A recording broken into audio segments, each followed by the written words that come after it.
Why did I start a side hustle? Well, let me tell you, I spent hundreds of hours watching YouTube videos. I even went on some Zoom calls.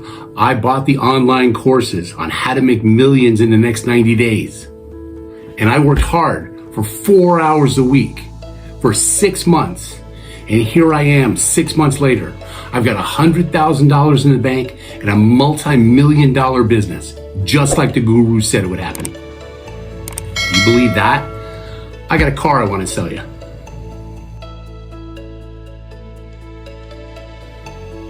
Now, I'm not going to say it's impossible. There are people that have done it. Although for the impression of everybody being able to do it, that's a bit of a stretch.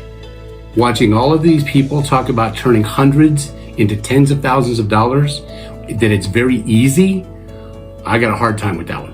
I'm going to call BS on that. Now, what they're also going to say is, all you have to do is buy my course for $7, for $27, for $47, for $97, for $197. And all the secrets are in there on how to get rich. What it usually is they want you to go out and promote their program. That's what I have found a lot of them are. So don't get caught up in all of the distractions. It's all a distraction. Stop aiming so low. Side hustles are temporary. They are short-term income sources. Stop aiming that low. Okay, what I mean by side hustles or short-term is very simple.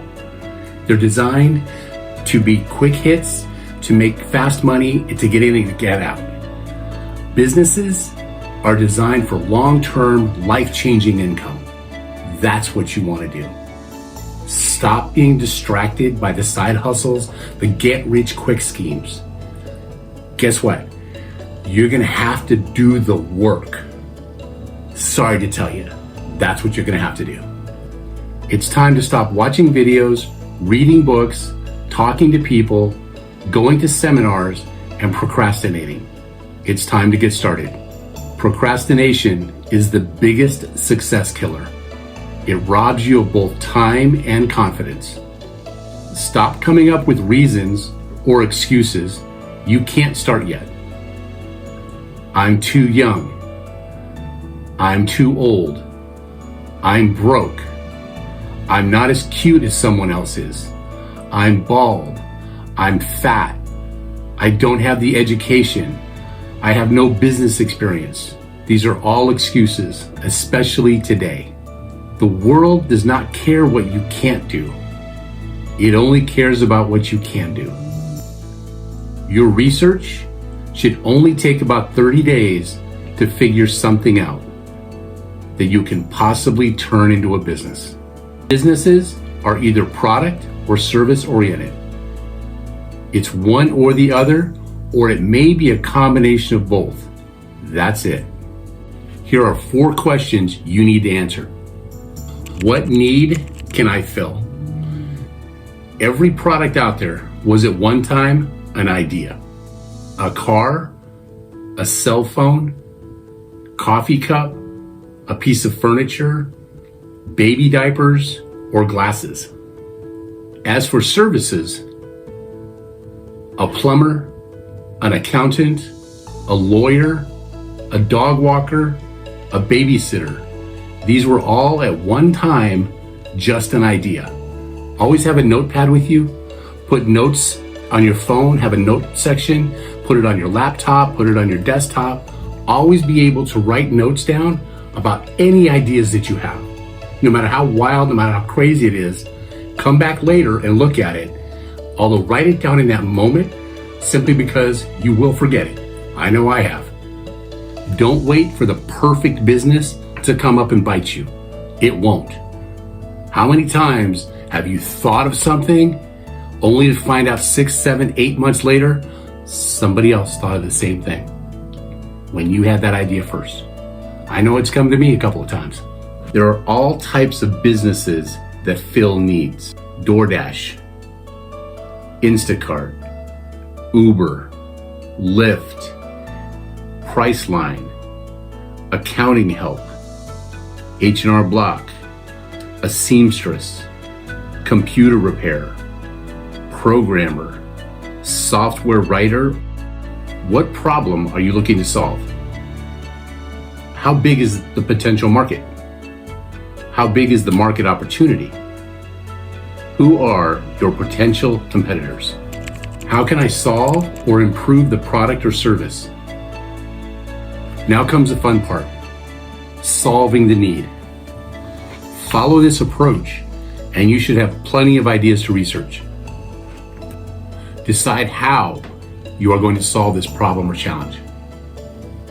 It's going to take feedback and some modifications to improve the design. You can't design the perfect product on the first design. What is the simplest product or service that I can do now to solve that problem? Get the first product to market. Encourage feedback. Listen to the feedback. Improve the product based on the feedback you get. The more feedback you get, the better your product will get. Okay, so those are the first two questions. What need is there? And how can you fill that need? How do you get paid? Okay, so now you've got the product and you're ready to bring it to market. What's next? This is where you find out how well your market research, your product development, and your marketing are going to be. Because once you've got all that done, now comes the fun part. How much do you charge? When you have a hard product, a box, a pen, whatever it is, it's a hard product. You've got cost of materials, you've got cost of shipping, you've got cost of labor, you've got cost for returns. You've got to factor in the returns too. This is when you start to develop your price. Once you've got all that stuff down, then here comes the biggest question. How much of a profit do you want to make?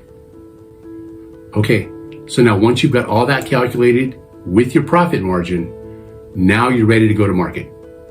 The only difference between a product launch and a service launch is that with a service launch, there's no cost of goods. It's your time and your knowledge. That's what you're charging for. In the event you're doing a digital product, look at the space. What are your competitors charging? Is your product as good as theirs? Does your product have less features than theirs? Does it have more benefits? That will determine what you should be able to charge and what you cannot be able to charge. Can you charge the same price as for a product that's a lot more complex and get away with it? Or can you offer a better value by having a more complex product at the same price as a lower one? Okay, now let's say you've got digital products. The question then becomes, how do you reach the most amount of people? You've heard print on demand, Etsy, what is the other one? Shopify. You can do those. That's what you're after, is being able to market to a lot of people. Facebook Marketplace is another one. Okay, what's next? In the digital space, it's the same questions. Who's your target market? What's the audience? What are their needs? Well, how do you fill them? Okay, it's the same thing just with a digital product, because then it becomes, how do you mass market it? Is this a digital product? Is it an audio product? You've got Audible with Amazon. You can create your own book, all that kind of fun stuff. Honestly, the next phase of your business is going to be awesome. First, once you get it started, just get it off the ground. All of this stuff has been great. All of this stuff that I've talked about has been fantastic. Put action to it, get it off the ground. You will learn more by getting it off the ground than by just looking and researching, because you're going to find out the little things that they didn't put in that book, that they didn't put in that course. There's a lot of little things. In the event you want to know more, just leave a comment below. Be happy to make a video on whatever it is you want to know about how to start a business, because that's actually going to be one of the next videos.